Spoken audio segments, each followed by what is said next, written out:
Hi, my name's Andy Miller, and this video is about how do we remember, practically, Christians facing persecution. I've grown up in a country, in Peru, where Christians were facing persecution under the Shining Path terrorist movement. I've had a friend in prison. He was innocent. And he died in prison. I've worked for a number of missionary organizations that connect and serve the persecuted church. Open Doors, the Bible League, Voice of the Martyrs. And I've been going around the country in the last 6 months preaching Hebrews 13 verse 3. Remember those that face persecution in prison as if you were with them. But it hit me. Am I really doing that? Am I actually doing that? This is part of my story, but am I actually doing that? And if I am, if not, how? How do I get other people to remember the persecuted church? And it hit me. The only way I believe that we will actually remember Christians facing persecution is through relationship. It's through relationship.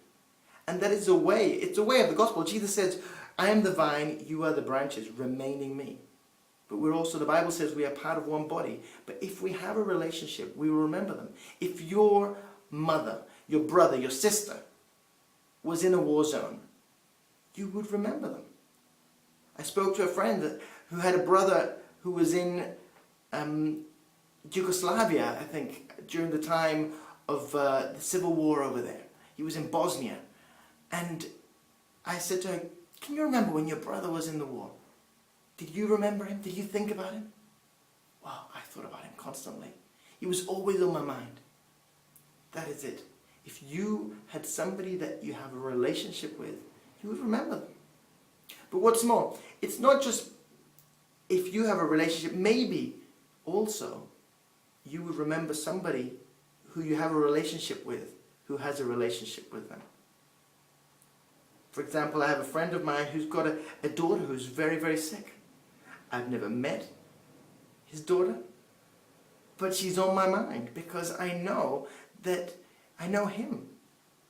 I know him and his wife, and then his daughter is on my mind. I'm praying for her. I'm thinking about her. There are 2 degrees of connection between me and them.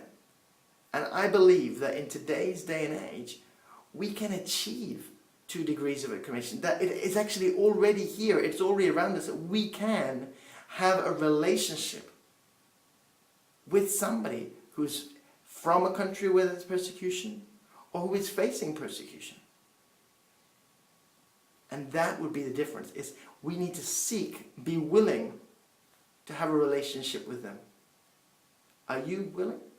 Would you be interested in meeting someone, having someone that you personally have a relationship with? The Bible commands us to remember. And back then, it would be somebody that people would know that they're talking about. Paul himself is in prison when he writes.